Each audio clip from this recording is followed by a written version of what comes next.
Saudações a todas e todos. Hoje, em mais um papo rápido sobre história, aproveitando a oportunidade de apresentar no Quarentenem, eu gostaria de falar hoje vou falar hoje, na verdade, sobre o Iluminismo, um movimento intelectual do século XVIII que influencia diretamente a nossa sociedade hoje, seja na economia, seja nas formas de governo, seja na política, portanto. Então é muito importante.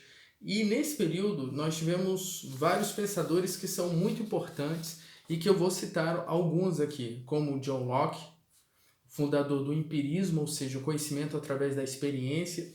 Ele defendia que o homem nascia como uma folha branca, mas que ia trazendo, ia aprendendo com as experiências. Então ele defendia isso, que o homem não tinha um destino pré-determinado, mas sim que através das experiências e do caminho que as experiências possibilitavam, ele conduziria ou escolheria os seus caminhos. Então vejam só, além dele tivemos Voltaire.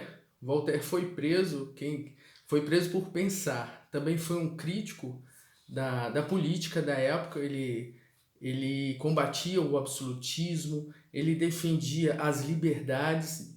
Para alguns historiadores, ele foi o pai do liberalismo e um divulgador e um incentivador das liberdades individuais.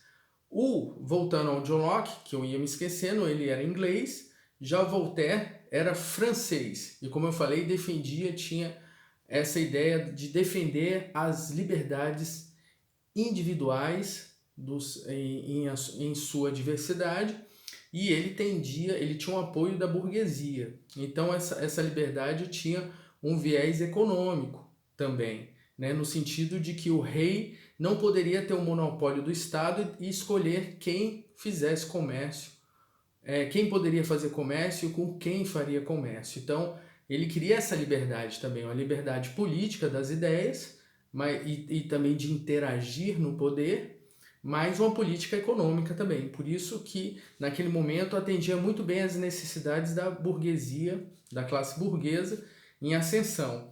Tivemos Rousseau também, que ele tem várias obras, entre o discurso sobre a origem e os fundamentos da desigualdade entre homens e o contrato social.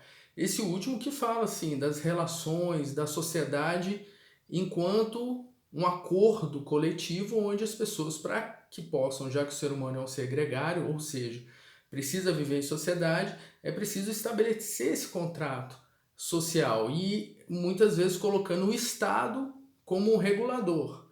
Dentro das ideias liberais, que nós vamos falar do próximo aqui, que é o Adam Smith, que hoje é considerado o pai da economia moderna. Ele acreditava que o Estado ele tinha uma força invisível que controlava ali a lógica do Estado, o mercado, as economias, as relações sociais, mas ao mesmo tempo o Estado ele tinha que ter isso é o liberalismo, que já é uma gestação do capitalismo como conhecemos hoje. Então as relações de oferta e procura, e que o Estado ele ia regular, mas sem ser um grande controlador, que haveria essa liberdade. Então vejam só, além dele nós tivemos também Rousseau. Rousseau, ele também tinha essas ideias liberais, ele defendia exatamente também que é uma linha entre todos esses pensadores, a questão das liberdades, do ir e vir, do pensar, do poder questionar, e também queriam a separação do Estado, ou pelo menos a diminuição da influência religiosa, naquele momento católica, do Estado. Montesquieu, então, também ele escreveu O Espírito das Leis. O Espírito das Leis ele influenciou a nossa formação da nossa república. Aliás, mesmo antes da república, nós já tínhamos ali no Brasil Império, desde 1822, depois da independência do Brasil, a formação, né, no caso, no período de 1822, tivemos ainda o poder moderador, Montesquieu ele não falava sobre o poder moderador, mas ele dividiu o Estado ali, as instituições, entre o poder legislativo, o judiciário e o executivo. E a finalidade dele era essa, para que não tivesse que o rei, usar a figura do rei, que o rei ele não tivesse um poder absoluto, que existisse pesos e contrapesos, né? Existisse maneira de frear o poder dos governantes, para que eles não se tornassem tiranos, autoritários, e não respeitassem essa liberdade que o liberalismo defende. Então Montesquieu ele estruturou, e hoje a nossa Constituição de 88, das tantas que tivemos, ela recepciona esse poder, né? Essa tripartição ali do poder, né? Poder legislativo, poder executivo e o poder judiciário, aonde eles têm autonomia, existem entre si, mas existe uma harmonia entre os poderes, porque a finalidade é exatamente isso, é que nenhum deles tenha poder demais e que um controle o poder do outro. Muito bem, tivemos Diderot, também francês, que também divulgou, era um dos divulgadores do liberalismo, e é importante que as ideias iluministas desses homens aqui que eu citei, desses pensadores, eles influenciaram as várias revoluções burguesas que aconteceram posteriormente ali, em 1789, a Revolução Francesa, antes a Revolução Inglesa e outras revoluções burguesas de caráter burguês, porque a classe em ascensão à burguesia ela conseguiu muitas vezes fazer revoluções com parte da população, com o proletariado, com a massa campesina, mas no final das contas se estabelecia um poder burguês. Então a classe se tornou uma dominante na maioria dos países onde se estabeleceram essas revoluções e essas mudanças sociais radicais naquele momento. A própria a fraternidade, liberdade, igualdade da Revolução Francesa tem a ver com os ideais iluministas, que influenciaram aqui outros movimentos, como, vou citar a Inconfidência Mineira, tinha sim essa influência das ideias iluministas e dessa ideia da liberdade, fraternidade e igualdade. Existem críticos no sentido de falar que a burguesia se apropriou, enquanto classe social, desses três dizeres, os transformando em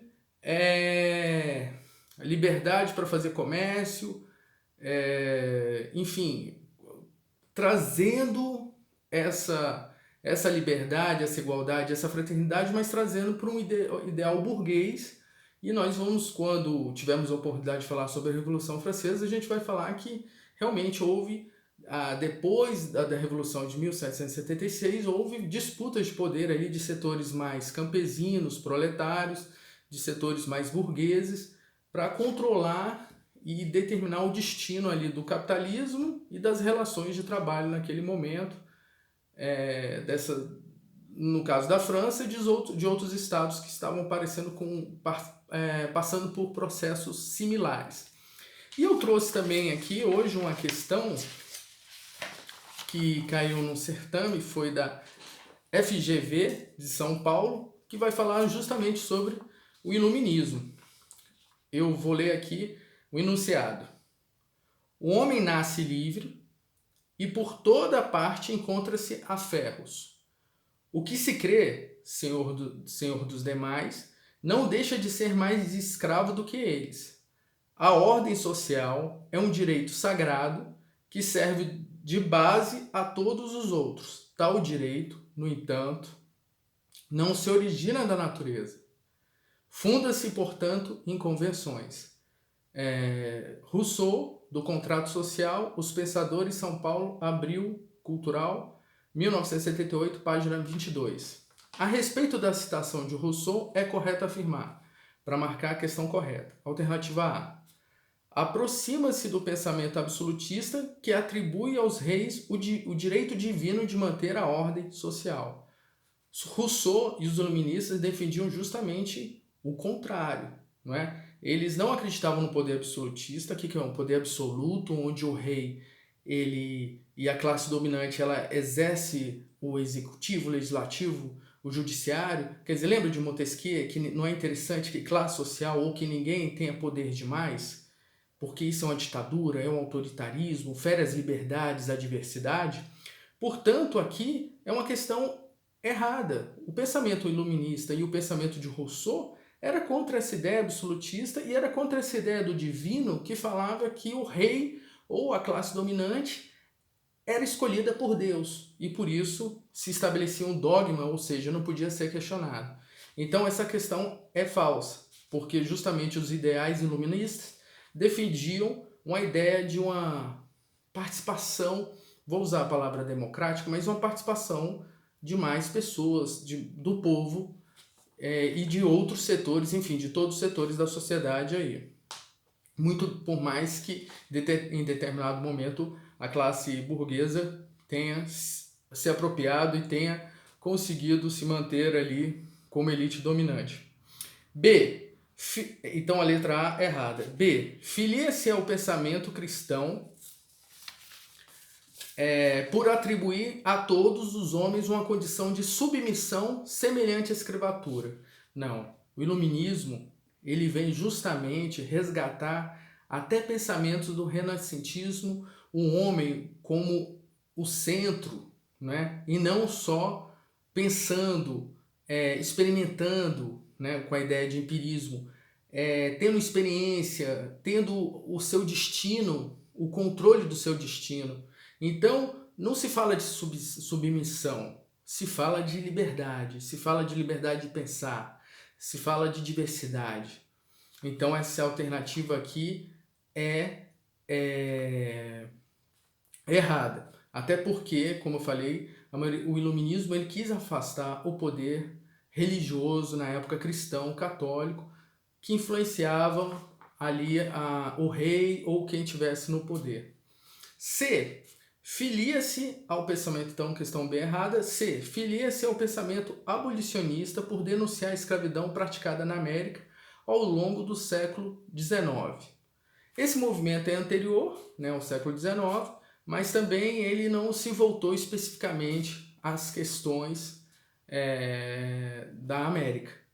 Então essa alternativa não é correta, embora o iluminismo defenda a liberdade e seja contra a escravidão. Embora também, como eu falo, os pensadores iluministas eles tiveram um avanço, imagina, naquele período, século XVIII, perseguidos, né? A gente chama de iluminismo a questão da luz, das ideias, da ciência, combatendo o que era na Idade Média a Idade das Trevas, onde teve a Santa Inquisição, a perseguição das pessoas, né, que pensavam, né, por exemplo, Giordano Bruno, Galileu Galilei, foram pessoas que tiveram que medir o que falavam, esconder muitas vezes suas descobertas, temerem apresentá-las, porque tinham medo enfim, de ir para a fogueira, de serem perseguidos. Então, não é a letra C. A letra D. Aproxima-se do pensamento anarquista que estabelece que o Estado deve ser abolido e a sociedade governada por autogestão. Não. Né? O iluminismo, nós vamos ver que ele deu o alicerce para o liberalismo, né? Criou as ideias liberais, como a gente falou do Adam Smith. Fala de uma sociedade que tem uma liberdade, mas que existe a presença do Estado, não existe a abolição do Estado. No caso do liberalismo, existe um Estado mais leve, que deixa as leis de mercado, como oferta e procura, se estabelecerem, apesar de sim ainda influenciar e regular em determinados momentos. Hoje nós vivemos o neoliberalismo, que é um neoliberalismo mais radical no sentido, existem mudanças, mas no sentido de que a intervenção do Estado ainda seja menor e que as instituições e a iniciativa privada e a lei de mercado seja estabelecida, enfim, auto se regule, mas nem